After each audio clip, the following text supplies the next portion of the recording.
What's up? My name is Jeremiah. Welcome back to another episode. Tonight, I'm going to be going over why is it so important that we understand the history of creation. I'm going to be in Genesis chapter 1, and let's just get right into it. The history of creation. In the beginning, God created the heavens and the earth. The earth was without form and void, and dark was on the face of the deep.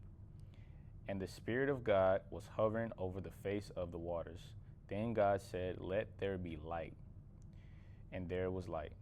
And God saw the light, that it was good. And God divided the light from the darkness. God called the light day, and the darkness he called night. So the evening and the morning were the first day. Then God said, "Let there be a firmament in the midst of the waters, and let it divide the waters from the waters." Thus God made the firmament and divided the waters which were under the firmament from the waters which were above the firmament. And it was so. And God called the firmament heaven. So the evening and the morning were the second day. Then God said, "Let the waters under the heavens be gathered together into one place, and let the dry land appear." And it was so. And God called the dry land earth, and the gathering together of the waters he called seas. And God saw that it was good. Then God said, "Let the earth bring forth grass, the herb that yields seed, and the fruit tree that yields fruit according to its kind, whose seed is in itself on the earth." And it was so. And the earth brought forth grass, the herb that yields seed according to its kind, and the tree that yields fruit, whose seed is in itself according to its kind. And God saw that it was good. So the evening and the morning were the third day. Then God said, "Let there be lights in the firmament of the heavens to divide the day from the night. And let them be for signs and seasons and for days and years. And let them be for lights in the firmament of the heavens to give the light on earth." And it was so. Then God made two great lights, the greater light to rule the day, and the lesser light to rule the night.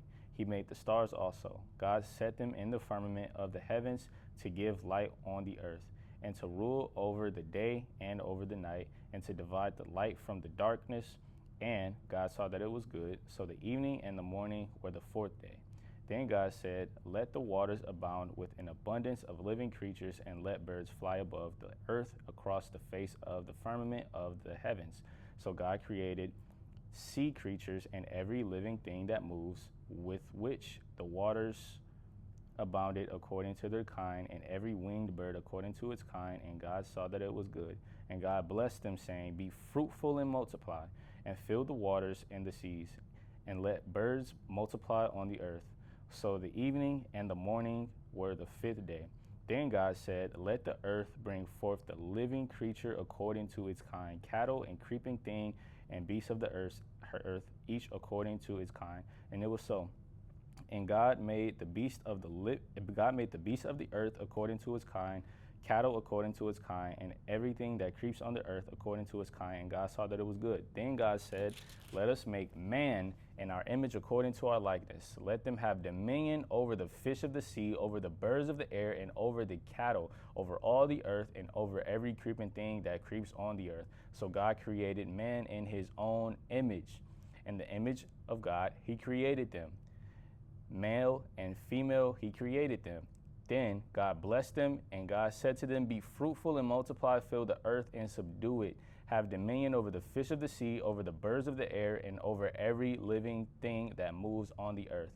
And God said, "See, I have given you every herb that yields seed, which is on the face of all the earth, and every tree whose fruit yields seed. To you it shall be for food. Also to every beast of the earth, to every bird of the air, and to everything that creeps on the earth in which there is life, I have given every green herb for food." And it was so. Then God saw everything that he had made, and indeed it was very good. So the evening and the morning were the sixth day. All right. Now I know that was a really long chapter. I'm about to dive into it right now. Everything that it means, things that, some people might have missed. The reason why it's so important for us to understand the history of creation is because we got to know where we came from. We got to know how God made us.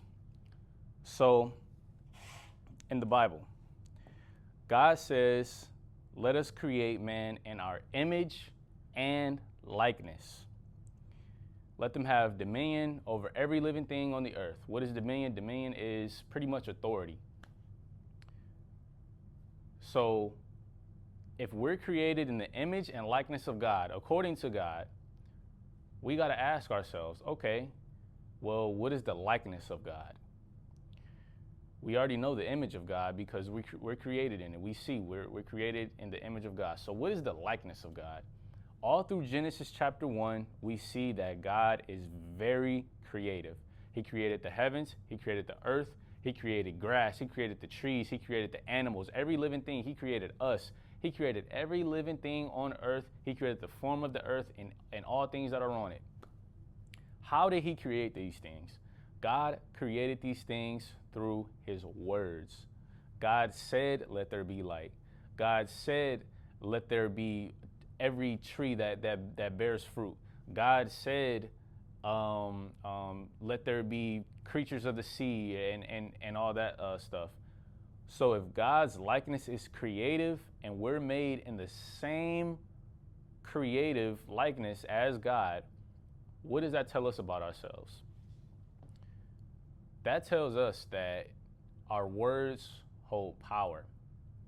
The things that we say can affect our lives. The things that we say can affect other people's lives. We can speak curses over other people. We can speak curses over ourselves. That's why it's so important to never, ever, ever, no matter how bad the circumstance may be, never say anything negative out of your mouth. No matter how bad it looks, never speak any negativity out of your mouth. Never speak any doubtful things out of your mouth, especially about God. Never, ever speak anything doubtful about God or any negative thing over your life, because we're created in the image and likeness of God. God's likeness is to be creative, and if we're created in that same likeness, then that means that we're creative. God created everything with his words. We're created in the same likeness. We can speak life or death over things. The power life and death is in the power of the tongue. That's a reference to Proverbs chapter 18, verse 21. Proverbs 18, verse 21. Life and death is in the power of the tongue. We have to be careful about the things that we say, about the things that we speak over our lives, the things that we speak over the lives of others, because they can definitely come to pass. The more negativity that you come into agreement with through your words, through saying, oh, my life sucks, for example, by saying I'm this way or I'm that way, or I'll never be good enough, or I hate myself, or saying things like, oh, I'm so broke and this and that. The more negativity that we come into agreement with, because you come into agreement with those things when you declare it over your life. We come into agreement, or the more negativity that we come into agreement with, the more negativity that we're going to be susceptible to, because we're creative and our words hold power. Now, I'm going to take it to the lesson of the withered fig tree. I'm going to flip all the way from Genesis 1 to Mark chapter 11, verses 20 through 24. Now, in the morning, as they passed by, they saw the fig tree dried up from the roots. And Peter, remembering, said to him, Rabbi, look, the fig tree which you cursed has withered away. So Jesus answered and said to them, have faith in God, for surely I say to you, whoever says to this mountain, be removed and be cast into the sea, and does not doubt it in his heart, but believes that those things he says will be done, he will have whatever he says. So we can be very creative with our words. We can speak life or death over things. We can speak life or death over people. We can speak life or death over ourselves. Our words are very powerful. We're made in the image and likeness of God. Instead of saying negative things I'm serious. I'm serious. Instead of saying negative things, I want y'all to wake up every single day, look yourself in the mirror, and say, today is the day that the Lord has made. I'll rejoice and be glad in it. Say that every single day. Your life is going to start to change just because of the things that you're creating with your words, the things that you're coming to agreement with. You're coming into agreement that today is the day that the Lord has made. I will rejoice and I'll be glad in it. You'll have a great day. You'll have a great life because your words are so powerful. Life and death are in the power of the tongue, and this stuff is real. I don't want to sound too.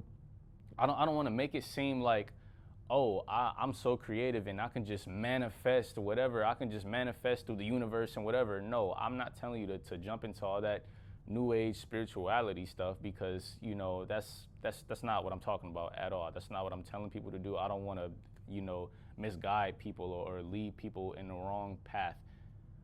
I want to make it very clear that we're created in the image and the likeness of God. I want everybody to understand that because I feel like sometimes we forget that. Sometimes we look at life, we look at our life and we look at how things are going. We look at the situation that we may be in and we say, dang, like this sucks. My life sucks. I hate my life. I hate this. I hate that. The power of life or life and death are found in the power of the tongue. So we got to be more careful, be more mindful with the things that we say. Don't speak not one negative word. If it's not good, if it's not positive, don't say it at all because we're speaking these things of our life. We're coming into agreement with these negative things and it starts to affect us. I don't know if y'all seen the movie called Sinners. There were demons in the movie. There were demons in the movie, and these people, the main characters and stuff of the movie were like kind of in the house or barn, whatever they were in. These demons were standing at the door. They could not come in unless they were granted permission to come in, unless they had an invite. They couldn't come in unless the people that were inside came into agreement with them. You can't come in, and a lot of people are going to laugh it off and think that that's just a movie. That is true. They put the truth right in our face. The only way that we can, you know, open up doors to these negative things happening in our life is if we come into agreement with them. Every time you speak down on yourself, every time you speak poorly about your situation, every time you speak death over something or over somebody, that's how we come into agreement with what we're saying. And we're made in the image and likeness of God. Your words are very powerful. Pay attention to what you say. Pay attention to the things that you come into agreement with. Come into agreement with the word of God. Come into agreement with the knowledge of the truth, knowing that you're made in the image and likeness of God. Come into agreement with today being the day that the Lord made, and come into agreement with rejoicing and be glad in the day that the Lord has made. Come into agreement with the word of God. Come into agreement with the will of God for your life. Watch what you say, watch what you think, just overall, watch what you speak. We're made in the image and likeness of God. Don't forget it. Wake up every single day. Say good things about yourself. Say good things about God. Rejoice. Give God the glory. Don't go into new age spirituality and think that you can manifest all this material stuff. That's not what I'm telling you to do. Don't get the wrong idea from this. That stuff is demonic. I don't condone it. I don't promote it at all. We're made in the image and likeness of God. Everything that you say holds power. Life and death are in the power of the tongue. Proverbs chapter 18, verse 21. Don't forget it. That's it.